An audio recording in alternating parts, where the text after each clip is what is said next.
My girlfriend said, "I need a break." I replied, "Perfect timing, enjoy Miami." Then I let her go, spent my birthday with her friend, packed her stuff, and I smiled because she came back to find us together and learned the break was forever. I, 26, male, am writing this while my ex is literally outside my apartment building with a megaphone. Yeah, it's gotten that weird. 3 weeks ago, my girlfriend Simone, 25, hit me with the classic, "We need to talk on a Monday night." We've been together almost 3 years, living together for the last 10 months. "Babe, I've been thinking a lot lately and I feel like we need a break. A break, like Ross and Rachel. Don't make jokes, I'm serious. I need some time to figure things out." Okay, what brought this on? I just feel like we're stuck in a routine. My cousin Desiree invited me to Miami for a week. I think the time apart will give us perspective.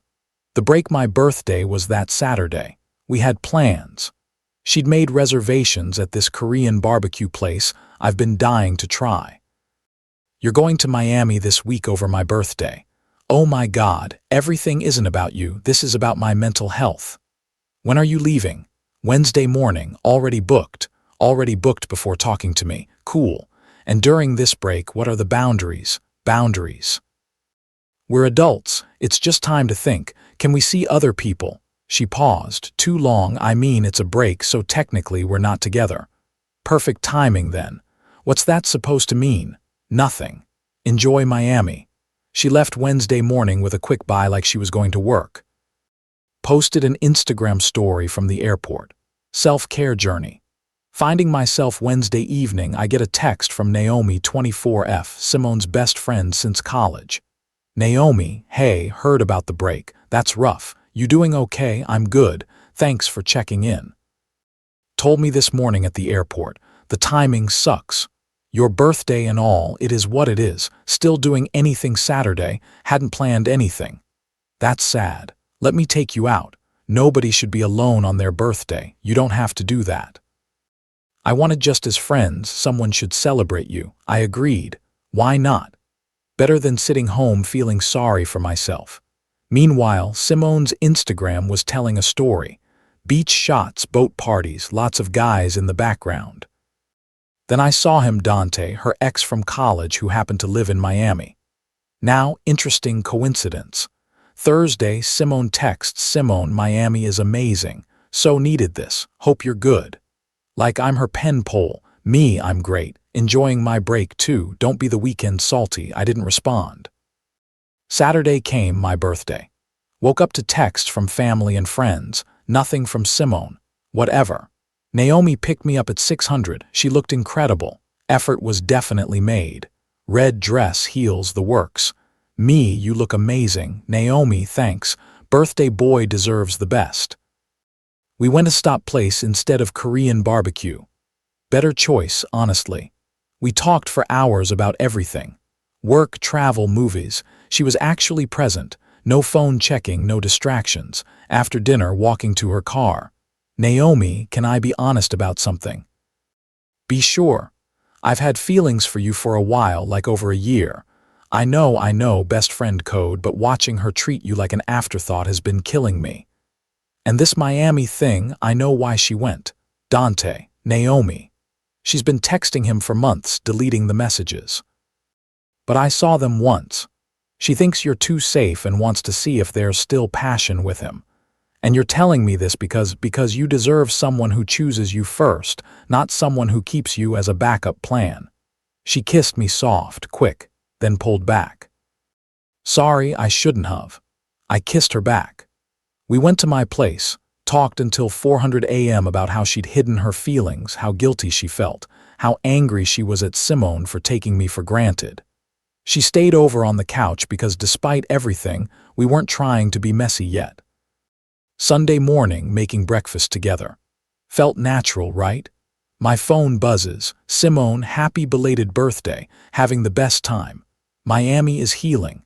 Attached photo of her and Dante on a yacht, his arm around her waist. Naomi saw it. Subtle. We spent Sunday together. Farmer's market, movie, cooking dinner. It was the kind of easy Sunday Simone and I hadn't had in months. That night, Naomi stayed over again, not on the couch this time. Monday through Thursday, Naomi and I kept hanging out, not defining anything, just being. It felt good to be with someone who actively wanted my company. Meanwhile, Simone's stories showed her and Dante at clubs, beaches, restaurants. Girl was documenting her whole self-care journey with her ex.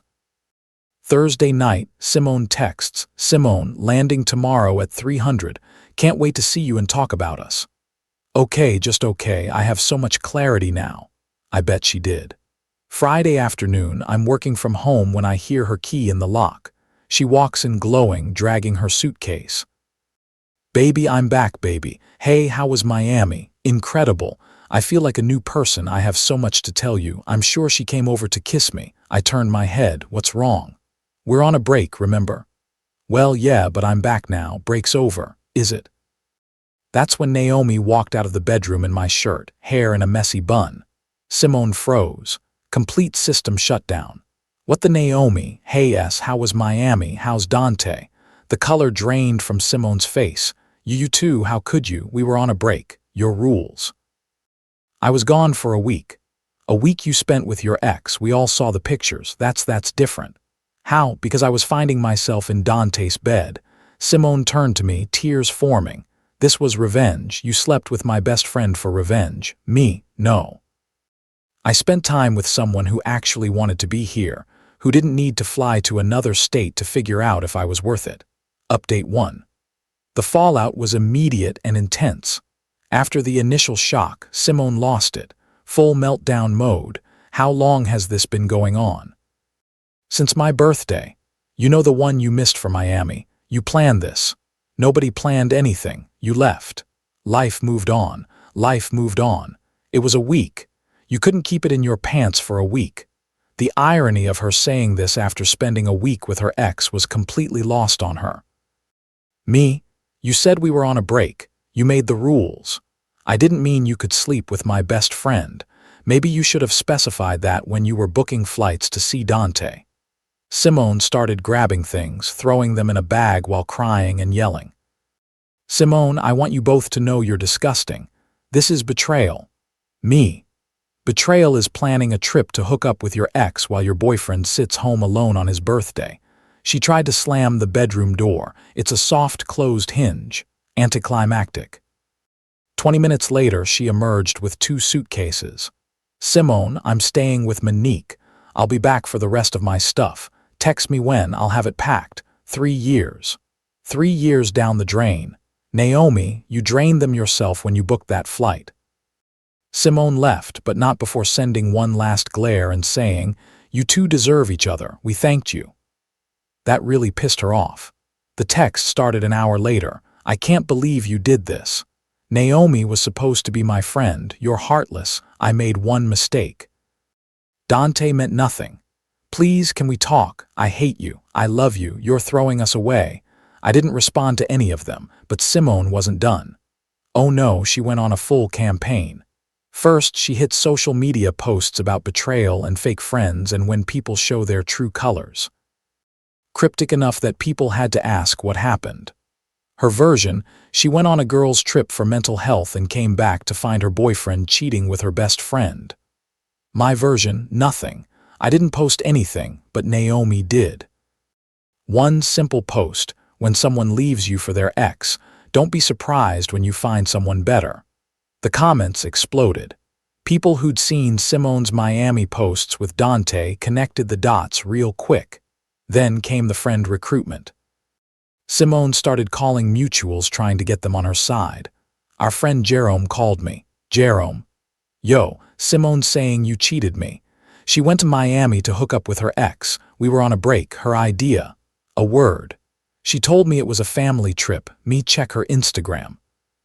Dante's in half the pics. D. Oh damn, that's wild. She really thought she was slick. But the best part came Wednesday. Simone showed up at my apartment with her brother Terrell and her friend Monique to get her stuff. I'd packed everything as promised. You really ain't for this. Your sister went to Miami to hook up with her ex. She said it was a girls' trip. It was a girls' trip. Dante just happened to be there. just happened to be in every picture, just happened to be on the yacht, just happened to have his arm around her. She ruined everything. Stop talking to me, you backstabber. They loaded the boxes.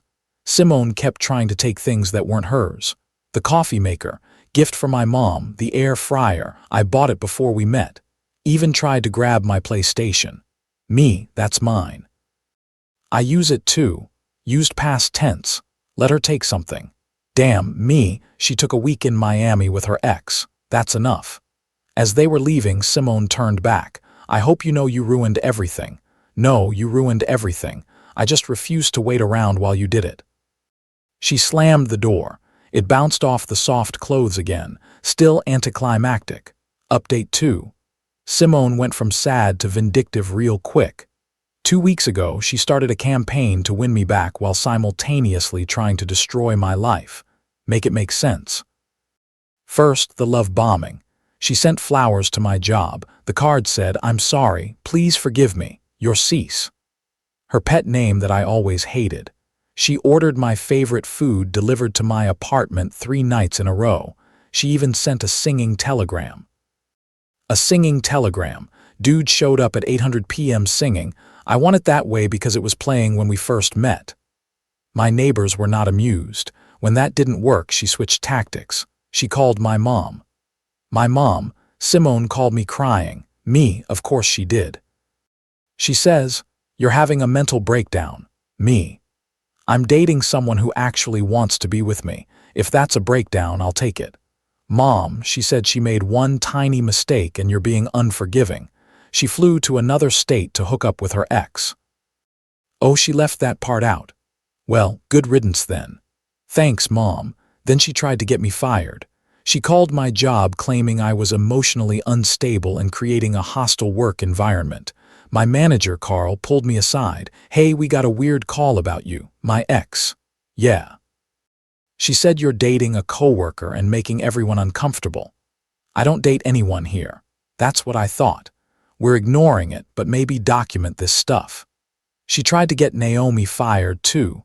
Called her job saying Naomi was engaging in inappropriate relationships that reflect poorly on the company. Naomi's boss literally laughed and hung up, but the peak crazy came last weekend. Saturday morning, 7:00 a.m. Loud banging on my door. I open it. It's Simone with Dante. "What the? We need to talk, all of us." "It's 7:00 a.m., bro, just hear her out." "Bro, I've never met this man in my life and he's broing me. There's nothing to talk about. I brought Dante so you can see we're just friends." Dante looked uncomfortable as hell. Naomi appeared behind me. Then why is he here at 7:00 a.m.? To prove there's nothing between us. Me, you flew to Miami to prove there's nothing between you. Look, man, she said if I came here she'd stop calling me. What? That's not Dante. Shut up. I'm just trying to help. She won't leave me alone since she got back. Plot twist. Dante wasn't even interested. She'd been blowing up his phone since Miami and he came here hoping she'd move on. For real though, we didn't even hook up. She wanted to, but I got a girl now. Simone just took pics to make you jealous. Simone looked like she wanted to die. Me? So you flew to Miami, missed my birthday to fake hook up with your ex to make me jealous. It wasn't. I was confused. I'm out. Simone, please stop calling me. He left, just walked away shaking his head. Simone started crying. See, there was nothing. It meant nothing. You threw away a 3-year relationship for nothing. I threw it away. You stole him. Nobody stole anyone. You left. You literally got on a plane and left. Then came the bargaining. We can work through this. Couples therapy. We're not a couple. We could be again. I'll forgive you for Naomi. The audacity. You'll forgive me. Yes, I understand you were hurt. I forgive you. Naomi laughed. Actually laughed. This isn't funny. It's a little funny. You're standing here at 7:00 a.m. with the ex you fake cheated with, offering to forgive us for getting together when you dumped him. Simone lost it. Started screaming about betrayal, friendship, loyalty.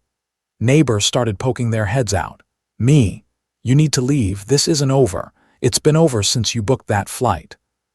She left, but not before yelling, "You'll regret this."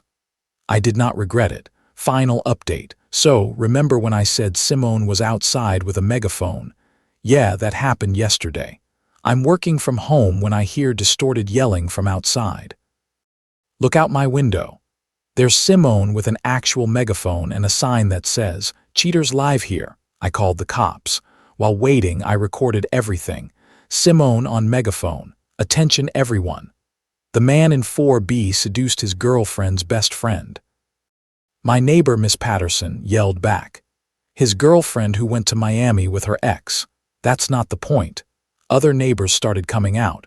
"Random guy, didn't you leave him? We were on a break. Someone else like Ross and Rachel. This isn't a TV show." Karma kicked in then. "Why do you have a megaphone?" Cops showed up. Simone tried to explain she was exercising her free speech. They explained she was disturbing the peace. She got a warning and had to leave. But here's where karma really kicked in. Remember Simone's job. Social media manager for a boutique agency. Well, someone, not me, I swear, sent them the video of her with the megaphone and her Instagram posts from Miami and the screenshots of her admitting she went to make me jealous. They fired her. Apparently, publicly harassing an ex with a megaphone doesn't align with their brand values. She texted me from Monique's phone. I blocked her number. "I lost my job because of you." I didn't respond, but Naomi did. "You lost your job because you brought a megaphone to our building." Then the real karma hit. Dante's girlfriend reached out to Naomi on Instagram. Turns out she's a lawyer. She was not happy about Simone's continued harassment of Dante or the fake Miami hookup situation. She sent Simone a cease and desist letter. Professionally written, legally binding. Stop contacting Dante or face a restraining order. The girlfriend also posted the real tea. Simone had been hitting up Dante for months before the Miami trip. He kept rejecting her. She booked the trip specifically to try to win him back. He only hung out with her to be polite to his cousin who felt bad for inviting her. There was no hooking up, just Simone taking strategic photos. The girlfriend had receipts, screenshots of Simone's desperate texts to Dante, him repeatedly saying he's in a relationship, her saying she doesn't care and what we had was special. Humiliating. Last I heard from mutual friends, Simone moved back with her parents in another state. She's taking a social media break, aka hiding from the embarrassment. Still telling people I ruined her life, applying for jobs, but having to explain why she was fired.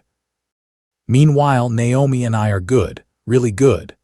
We're taking things slow despite the dramatic start. Just had our 2-month anniversary if you count for my birthday. Went to that Korean Bapt. No drama, no phone checking, just us. My friends are supportive. Even Terrell reached out to apologize. My bad for taking her side. I didn't know about the ex thing, all good. She's always been dramatic, but the megaphone was next level. Yeah, that was something. Mom's making her go to therapy. Good lessons learned. 1. When someone says they need a break, they're usually breaking up. 2. Actions have consequences, even in Miami. 3. The best revenge is moving on with someone better. 4. Megaphones are never the answer. 5. Soft, close hinges ruin dramatic exits. To Simone, if you're reading this while job hunting, your birthday is coming up. I hope no one you're dating decides they need space to find themselves with their ex.